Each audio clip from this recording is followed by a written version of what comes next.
Les insectes du fort intérieur. La petite fourmi que je suis parfois se permet aujourd'hui de vous raconter ses aventures de pauvre comtesse, lorsque la mort se fait si empressée de ne pas me donner ce que je veux. En effet, lorsque je veux être tranquille, elle me donne du fil à retordre et me dit que je dois toujours être prête à accueillir ma bande de fourmis habituelle. Vous savez, cette bande de dégénérés qui vous dit à chaque fois que si vous avez mal au ventre, c'est à cause des fourmis. Bon, je vous rassure, je ne suis pas encore en train de perdre la tête. Mais ces fourmis, au milieu du ventre, me rendent si dingue que je dois maintenant leur dire d'arrêter de me chatouiller avec leurs petites pattes velues et surtout bien trop nombreuses pour que mon estomac et mon gros intestin puissent les digérer en temps et en heure. « J'ai peur !» hurlait tout le temps ma petite fourmi intérieure. « J'ai peur qu'elle tombe entre les mains du docteur. » Mais enfin, de quel docteur voulait donc me parler cette fourmi-là ce matin ? Celui qui dit tout le temps « Vaccinez-vous car sinon vous allez mourir. » Je ne veux pas mourir, mais je ne veux pas me vacciner non plus pour ne pas mourir. Alors que faire ? Se demanda l'étrange fourmi, qui parcourait mon ventre de haut en bas et de bas en haut, sans oublier les passages par la rate et le cerveau en échange organique bien inaltérable. « Je ne sais pas, » répondit la fourmi. « Je ne sais pas. J'ai trop peur d'attraper la gale du mendiant.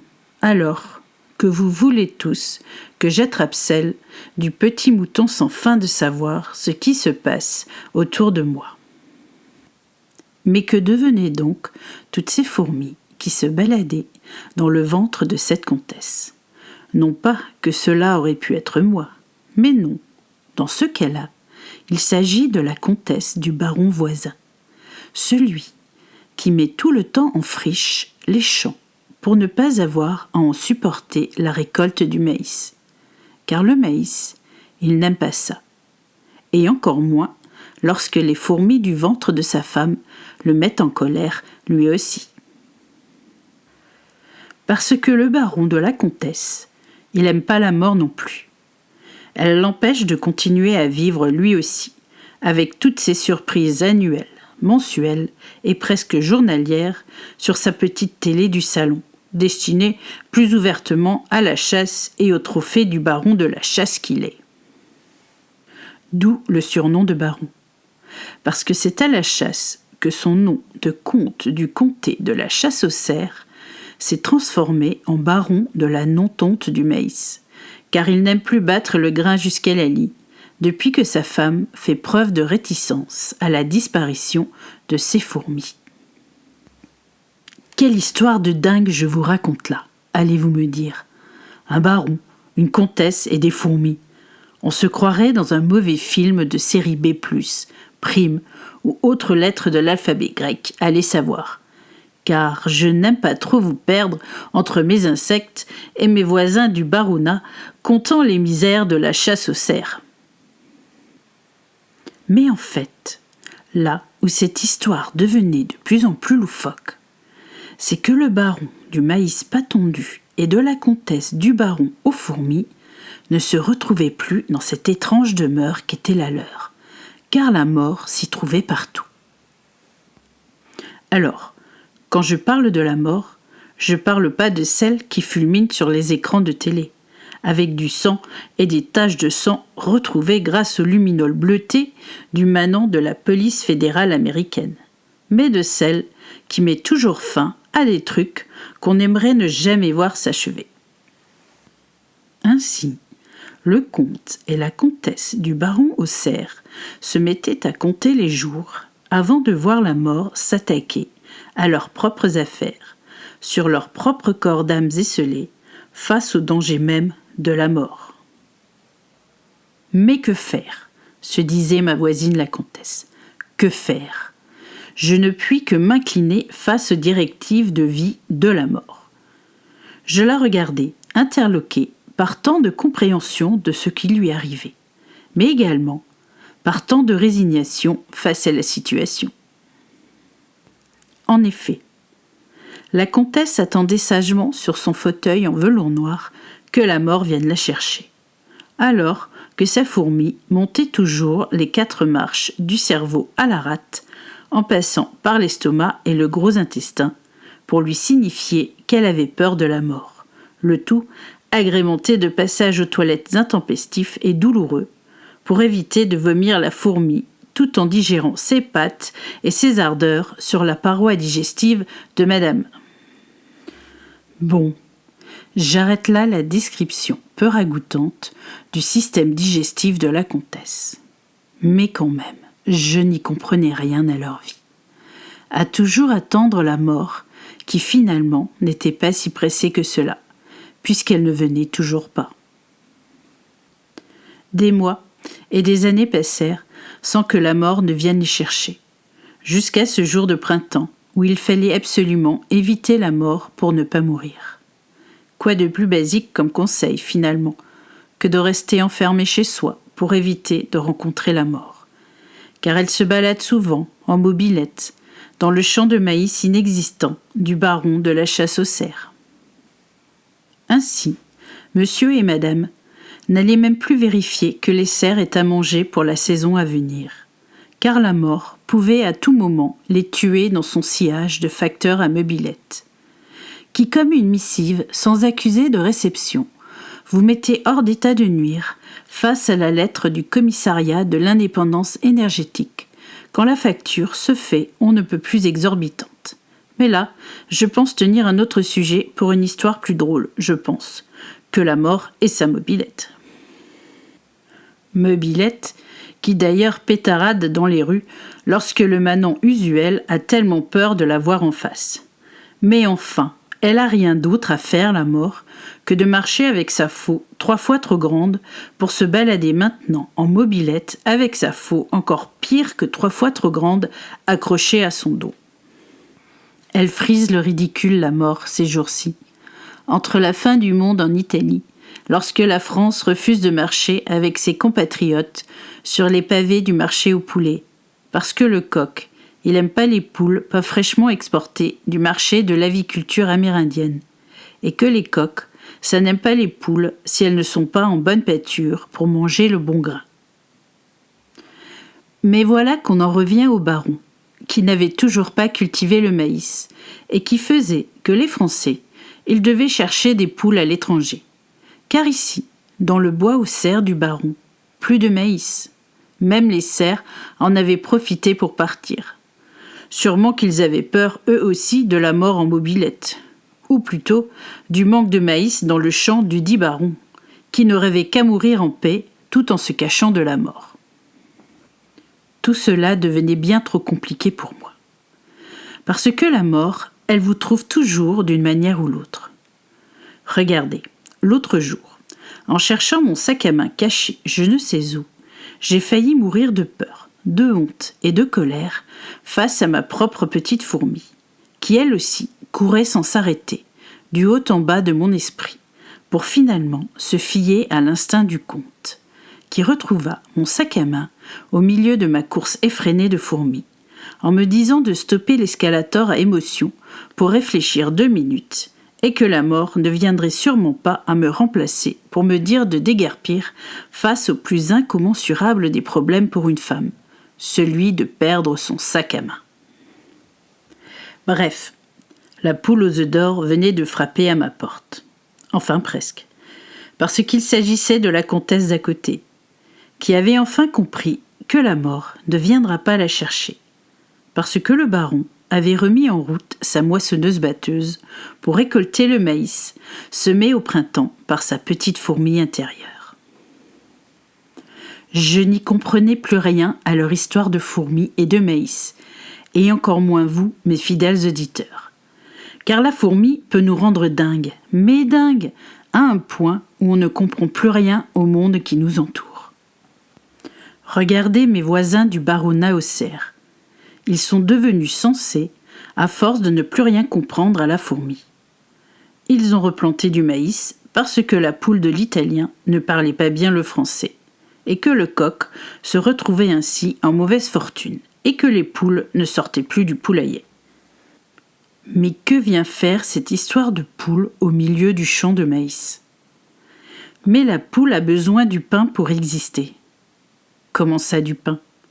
Mais celui que nous gagnons au quotidien et qui se meurt avec la mort. Waouh ! Tout cela commençait à prendre une tournure extra-scientifique, voire science-fictionnelle pour mon esprit certes tordu de comtesse ubuesque. Mais là, j'étais aussi perdue qu'une de ces poules, sans maïs, ni coq, mais avec du pain. Ma voisine prit le temps de m'expliquer devant mon air ahuri, non pas de fourmi à la recherche de son sac à main, mais de comtesse sans l'histoire véritable de sens à raconter face à ce que vivaient mes deux voisins ici présents, pour m'expliquer leur retournement conceptuel face à la mort tant attendue, mais sans jamais l'apercevoir pour autant.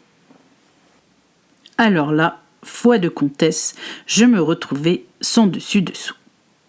Ma voisine, la comtesse aux fourmis, m'expliqua que son nom de comtesse aux fourmis, elle n'en voulait plus, parce que sa fourmi était partie dans les toilettes hier soir. Ben tant mieux, me dis-je, parce que là, j'avais peur de la diarrhée éternelle de non-sens à mon égard. Je la laissai poursuivre. Je suis en train de vérifier que la mort s'en est bien allée de toutes les pièces de notre maison, pour lui donner une meilleure perspective de ce que nous sommes, mon époux et moi. Alors là, seulement, elle viendra nous donner un coup de main. Un coup de main pour, me permis-je dans un instant de compréhension de la vie de cette excentrique comtesse aux fourmis disparues a priori.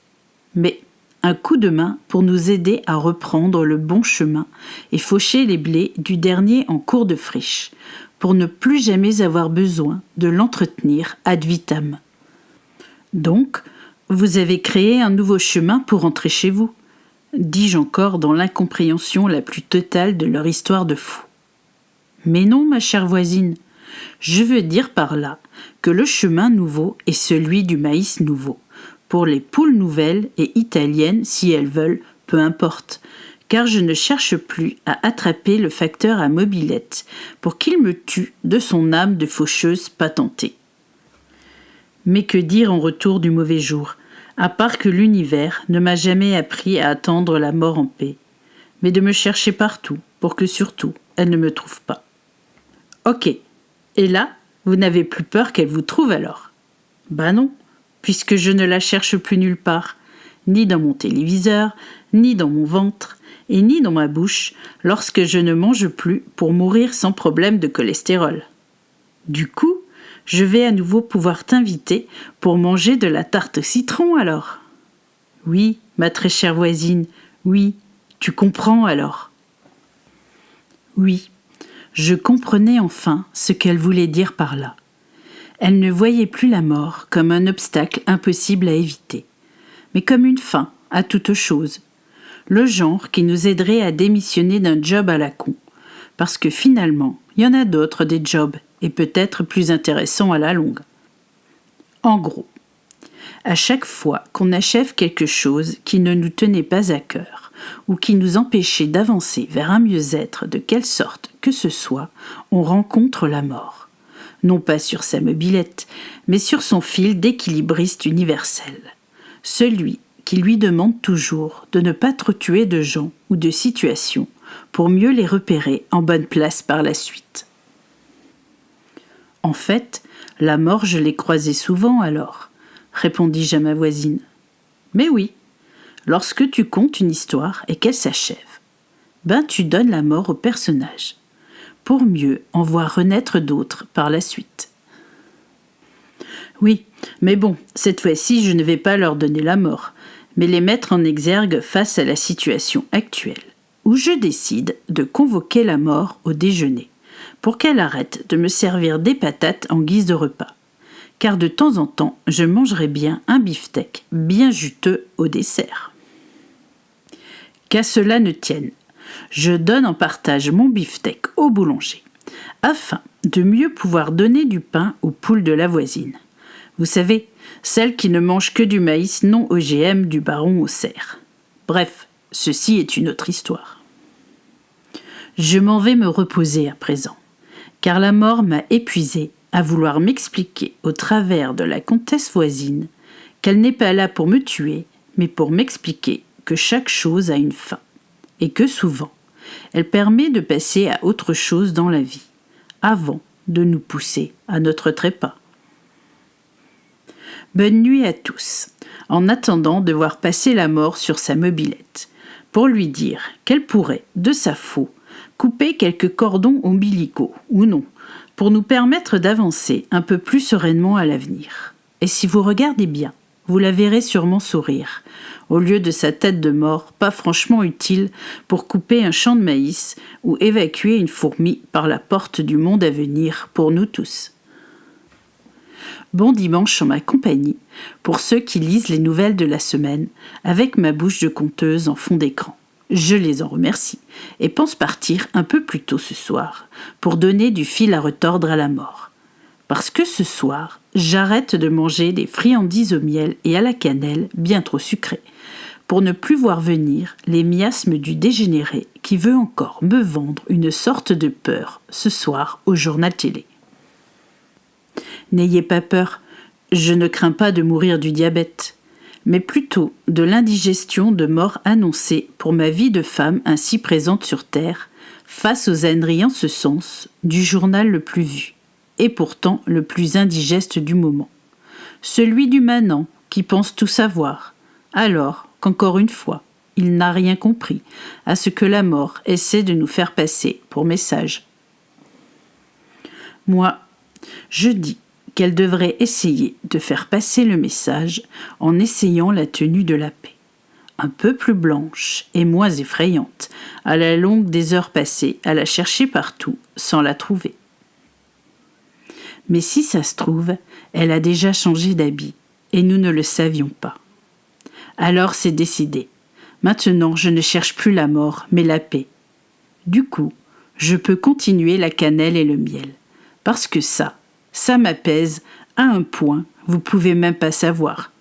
À moins que vous aussi, vous saviez déjà comment trouver une forme de paix intérieure en matant la fourmi de l'escalator, en lui donnant de bonnes choses, bien réconfortantes à manger. Allez, je vous donne le mot paix en partage. Profitez-en pour recaler votre fourmi, voire même l'évacuer à tout jamais. À la semaine prochaine pour une histoire plus loufoque, mais moins compliquée à comprendre, pour moi.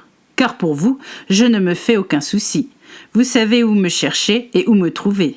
Alors pour la compréhension, pas de problème en vue. À la prochaine fois.